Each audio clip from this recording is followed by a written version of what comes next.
Hello दोस्तों, मैं समय मस्तानी। आप लोग देख रहे हैं हमारे अपने यूट्यूब चैनल गीत संगीत हिट को। तो मैं आ गया हूँ एक और नए वीडियो में एक और नए सॉन्ग के साथ। आप लोगों को थंबनेल देखकर पता चल गया होगा कि ये सॉन्ग किस ट्रैक पर होने वाला है। तो चलिए वीडियो को स्टार्ट करते हैं। उससे पहले कि आप लोगों ने हमारे अपने चैनल गीत संगीत हिट को सब्सक्राइब नहीं किया है तो कर लीजिएगा, और अपने लिए पर्सनल सॉन्ग लिखवाने के लिए हमारे दिए गए नंबर पर कॉल कीजिएगा। तो चलिए स्टार्ट करते हैं आज का वीडियो मुखड़ा के साथ। लोटा में जलावा भर के लेवेला नाम देव घर के, अरे लोटा में जलावा भर के लेवेला नाम देव घर के, भरी के गांजा भांग चिलम मारेला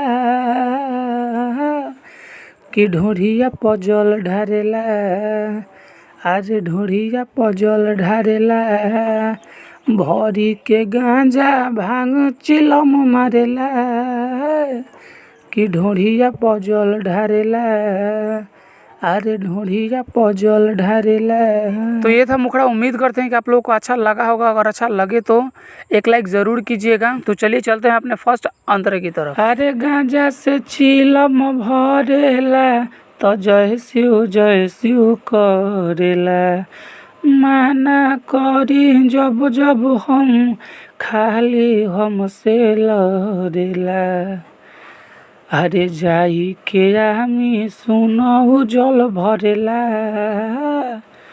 कि ढोढ़ी रे पजल ढारेला, कि ढोढ़ी रे पजल ढारेला, भरी के गांजा भांग चिलम मारेला कि ढोढ़िए पजल ढारेला, और ढोढ़िए पजल ढारेला।